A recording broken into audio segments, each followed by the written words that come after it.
Welcome to Managing for Profit on Brownfield, a content partnership with Channel Seed Brands. I'm anchor reporter Megan Grevner. Joining us today is Elizabeth Pfaff, Channel Seedsman from East Central Indiana. Elizabeth, thank you so much for taking some time to spend with us today. Thank you, Megan. I'm excited to be here with you this afternoon.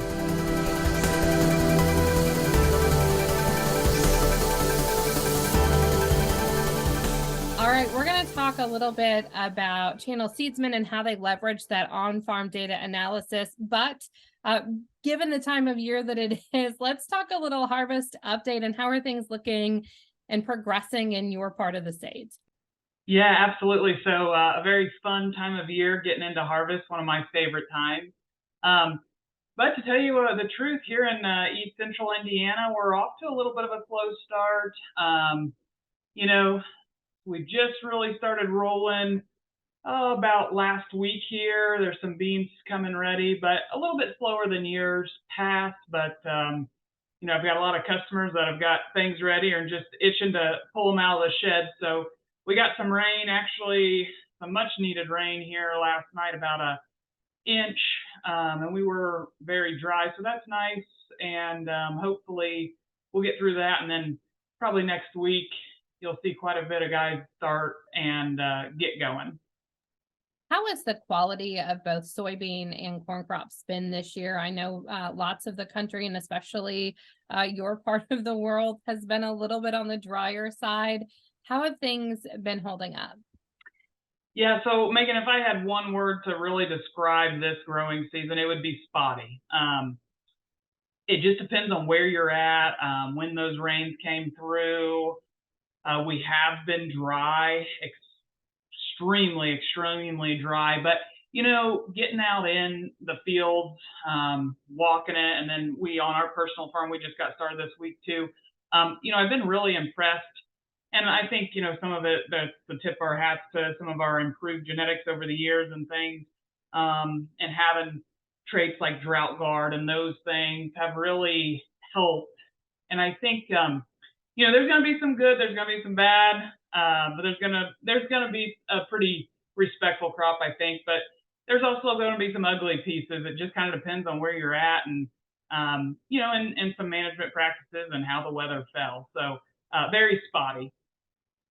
I think variability definitely has been the word that I've heard, whether I've talked to farmers or agronomists this last part of the growing season and into harvest. Yeah, you hit it head on there. We're going to talk a little bit today about how Channel Seedsmen leverage that on-farm data analysis to make better recommendations to farmers. So as a Channel Seedsman, what do you use when making your recommendations and in those conversations with farmers? Yeah, so absolutely. A lot of things. There's so many decisions that get made on farms year in and year out, and really important, crucial decisions. And the best part, in my opinion, about being a Channel Seedsman is really working as a partner, a trusted partner with my customers, and trying to figure out, hey, what can we do each year? What can we tweak? What can we do better to constantly try, to add to that bottom line every year and improve year over year. So that's really fun for me. But, when you ask me that question, one thing that really stands out in my mind is I utilize one of our platforms called Climate Field View, which is really hones in on that technology piece. It allows us to collect in-field data, insights, and different trial management, and then really utilize that data moving forward as we evaluate crops throughout the season. And here at Channel, it's important to us. We really strive to do what's called channel checkup series, trying to be out in customers' fields, around, the seedling stage, the vegetation stage, that reproductive stage, and the maturity stage. And we call that the channel checkup series. And that really goes hand in hand with Climate Field View, and kind of pulling back layers of data and understanding the why and how and why things happen, and what we can do to either hey, this is something that's working here. How can we replicate that going into next year? Hey, this is something that maybe didn't quite work. What can we do to put together, build that plan for that specific operation year in and year out. So, though utilizing climate, that helps generate those custom crop reports, which really helps customers and myself sit down and get together and go over those fine details to prepare for each season. Let's talk about some of the data that you go over. What are you looking for, and how does that help when you're giving those recommendations? Yeah, absolutely. So, as I kind of mentioned, we really kind of focus on those 4 different growth stages, but it really starts in the beginning, back in the spring when we're putting plans together. We'll have conversations around practices. Is the customer no-till? Are they tillage? Do they utilize cover crops? And we will utilize climate to help us collect all that data, and then evaluate what products we're going to place where. I bring the seed knowledge to the customer, and the customer, we utilize their knowledge of the farm, and we've married those 2 things together to really put together our best foot forward. And it doesn't always happen that way, right? Sometimes things change, but we try to place hybrids where they're going to be set up for success.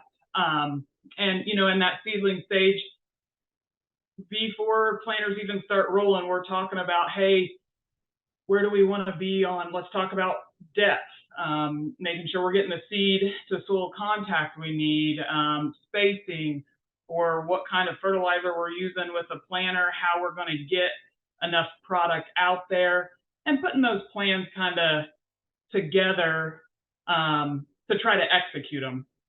So, in that first seedling stage there, we're going to evaluate different conditions.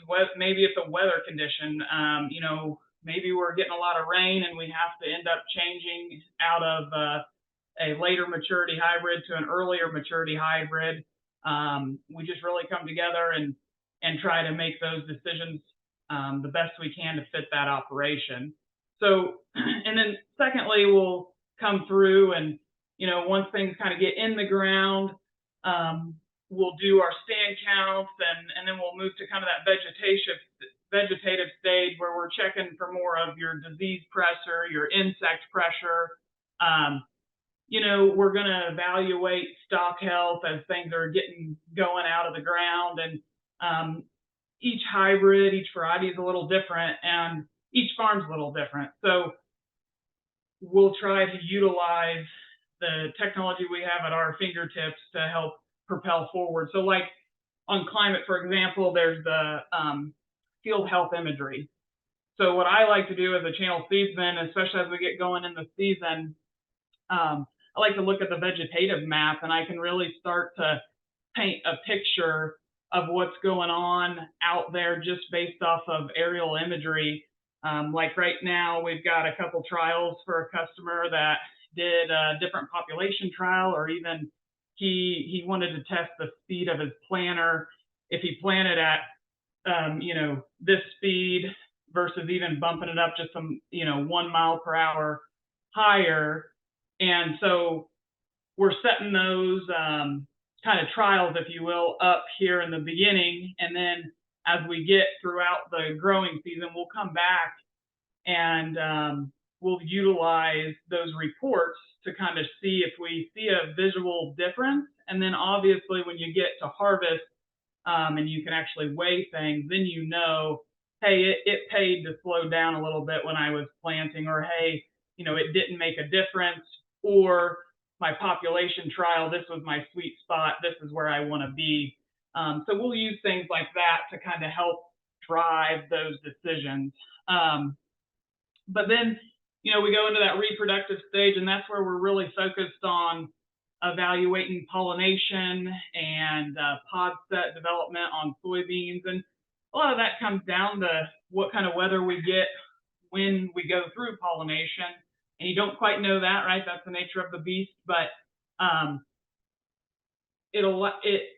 we can tie that back to utilizing climate to talk about plant health, and we can go back in time and say, okay, hey, this farm has had this much rain from April 15th all the way here to date. And then we can tie that back to the 5-year average, the 10-year average, and look and see where we're at based off of historical data. And then, finally, as we get in that maturity stage, which is really what we're in now, kind of approaching harvest, we'll tie all those other visits together, and we'll start kind of estimating yield, and then get things kind of lined up for which fields we want to go harvest first, kind of prioritize a harvest plan, and then that's where we'll really get all those results collected off of those trials that we put in climate. And then after harvest, we'll sit down and we'll be able to run region reports and really evaluate products head to head, and then make those important choices for next year. Did it pay? Did it add to that customer's bottom line? Or was it something that maybe we feel like didn't pay enough to maybe try it again for the following year? So those are kind of some of the tools I use when I work with my customers to make decisions and pull some of that data. And really the data is, it's only as good as what you put into it. So you got to put those trials in. Data out is only as good as what you put in. And so, but it's just really a good tool to help remember where you did trials at, remember what rates you used, and then bringing it full circle to drive your next decision off of the data that you collected for that season. What are you talking to your farmers about right now at harvest time, and as they start thinking maybe about next year as well? Yeah, absolutely. So right now it's exciting because we're getting in, we're going to see how things are doing. We're going to be able to manage some of those tests that we put out in different fields. So it's managing that performance, understanding what's working, what we want to keep doing.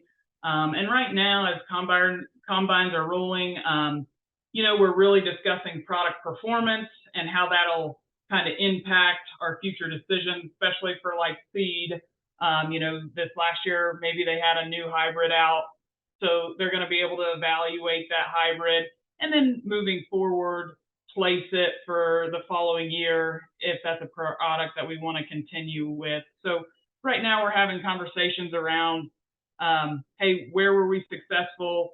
Where can we improve?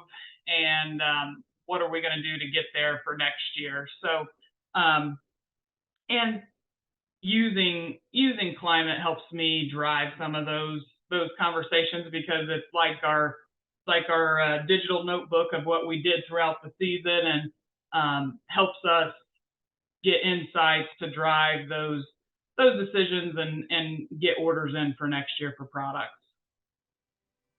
Thank you so much for taking some time to spend with us during this crazy busy time of year for you, Elizabeth. We appreciate it.